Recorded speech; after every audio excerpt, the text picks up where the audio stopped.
Welcome to the Amazing Tradies Business Show, a Stronger Than My Excuses web TV series. My name is Marcus Crowick and I'm your host and founder of Amazing Tradies. We're coming to you today from the East Maitland Bowling Club in East Maitland, New South Wales.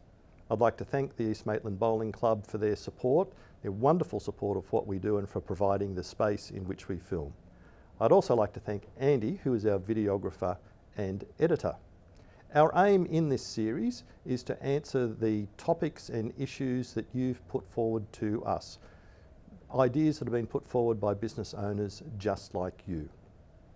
Our topic today is cash flow, more specifically putting cash in the bank. And I'd now like to introduce our guests to talk about this today. First of all, I've got Joanne Bailey from AbFab Embroidery. Hi Joe. Hi Marcus, how are you? I'm very well, lovely to have you here. Mark Cunningham from Hunter Valley Brick and Block Laying and Procat Coatings. Welcome Mark. Thanks for having us. So today we're talking about cash flow, or more importantly, how to put cash in the bank. Mark, for you, cash flow, cash in the bank, what's it mean? Yeah, I think it's about just trying to make sure you're getting enough work and enough payments coming through to pay the bills, pay the boys, yeah, and keep moving forward. Yeah, cool. Joe? Exactly the same for me. We need money in the bank to pay our bills, yeah, and to buy new equipment to make our job easier. Yeah, okay, thanks Joe. So Mark, what are the problems or issues with having cash in the bank to pay the bills? I think in construction a big thing is builders not paying on time. They're known for it. They'll always hold right out till the end. So your customers actually not paying right, you? Yeah. So people that we're contracting to not paying on time. It's been a really big problem. And what does that mean for you? Well, it means no cash. It's not in that we can't pay our bills. We get stressed. You know, we're always, chasing our tail, yep, trying to get that money back in the bank for us to keep moving forward. Yeah, right. Okay, so you've got to keep the money coming in. How about for you, Joe? What problems or issues have you encountered or seen in business yourself? I think for me, if I'm slow getting invoices out, well then there's obviously our customers can't pay their bill if they haven't got their invoice. Yeah, okay. And so, yeah. Yeah, simple as that. Simple as that. When it comes to not getting them out, what's happening that? Definitely. Sometimes you're so busy doing the work that you just want to get the work out, but the best way to get your money in is to send your invoices out. Right, so you're busily doing the work, embroidering more and more garments, getting them out to people in a timely manner as well. Yes, definitely. And you're getting caught up doing that and not sending invoices. That's right. Not sending invoices out. Yeah, okay. So Mark, if there's Joe's identified not getting the invoices out, you've identified not collecting the money. What's the issue there with the money not coming in, with having to actually go and collect it from people? Yeah, so it's for a lot of years I just sat back and waited, and I'd give him the odd call and ask, when will this be paid? I had some help from yourself and another guy, and he taught me how to speak to him on the phone, make sure I'm getting everything in writing, get a time, get a date, yep, get some information on when this invoice is going to be paid, and really pressure him, and don't stop pressuring him until that money's in your bank. Yep. Because you're under pressure, you're getting stressed, you're frustrated, you need that money. So don't let them get away with it. Just pressure them, put it back on them, and don't stop. So the reason was it occurring, is that like Joe's saying, you're busy organising your teams to go out and lay bricks and not concentrating on that? It's That's about right. just getting the work done? So we were off doing other things, busy as most small business people are, and then by the time I'd look, I'd go, wow, this guy's 20 days overdue. What am I doing? I need to chase him up. Yeah. And I sort of tried to get away from that. Yeah. And try and get onto them early now. Sorry, Bill. Yeah, go. I think with tradies, but they're scared to take that step. Yep. They're scared to employ someone to do their bookkeeping. It's normally their wife, and she's probably working full time raising a family. They need to take that step and go, okay, we're going to do this, we're going to be right. And at the start, they're worried about the money. We can't afford it, but in the end, they're going to be right. They're going to have more free time for their family, for their business, and the money will be there. The people will pay themselves off. So that's the idea, return on investment. So when you talk about that, Mark, the scared to take the step, and the other person you're talking about in your business, I take it, is Brendan Holland from Holland Bookkeeping Services. You brought Brendan on to help you.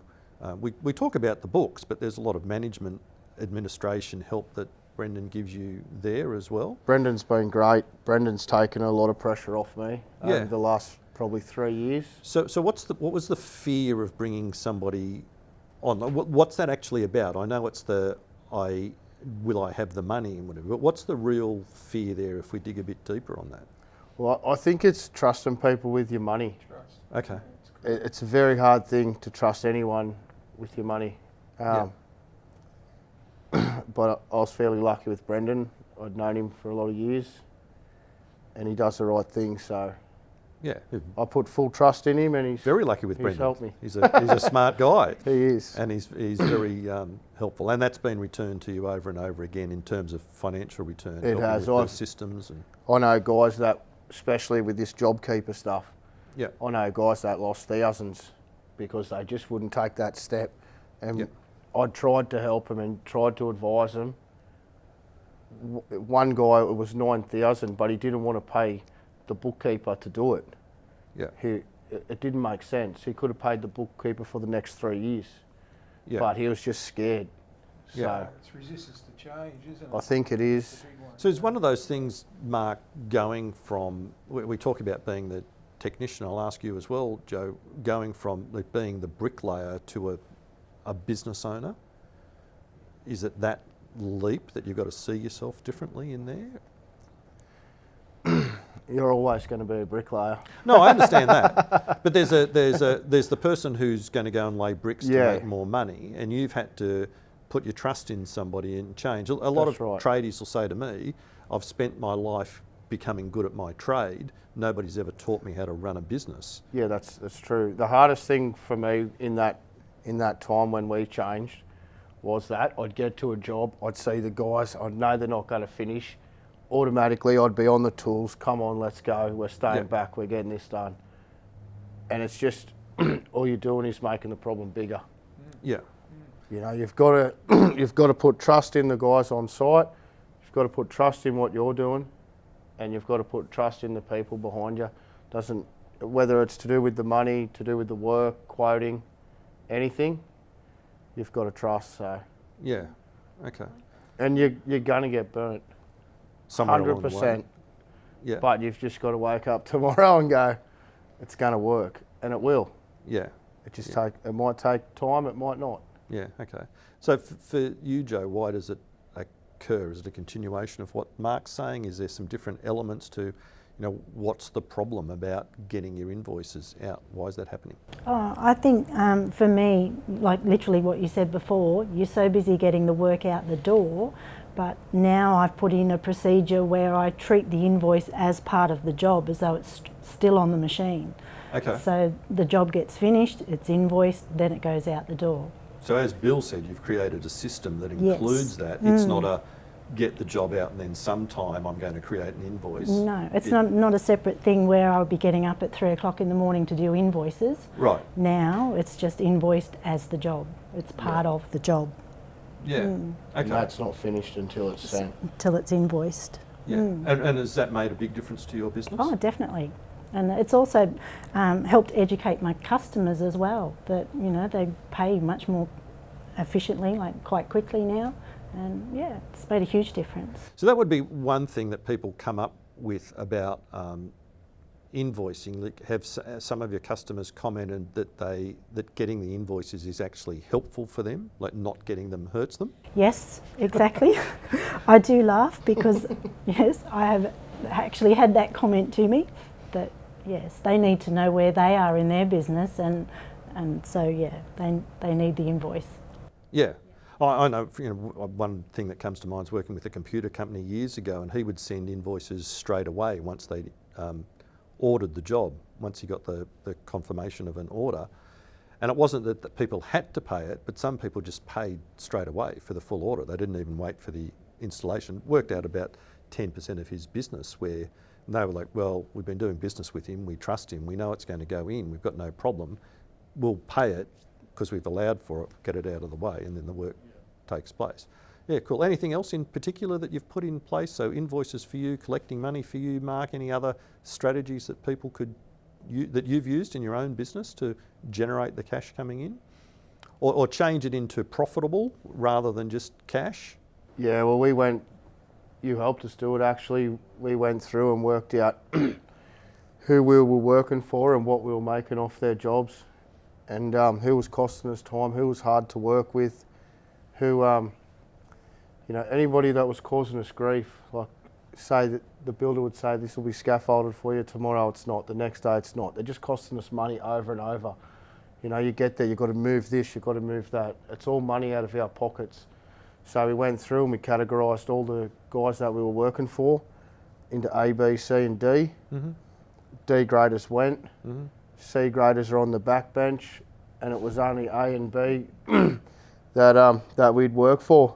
Yeah. And if you had no work, you would jump onto a C job, but you know what you're up against now. The C job pays some bills. That's right. Not a great profitable job. No good putting cash in the bank if all it does is turn over. Yep. You've got to make it profitable. Yeah. So you want to be working for people that want you to make money. Yeah.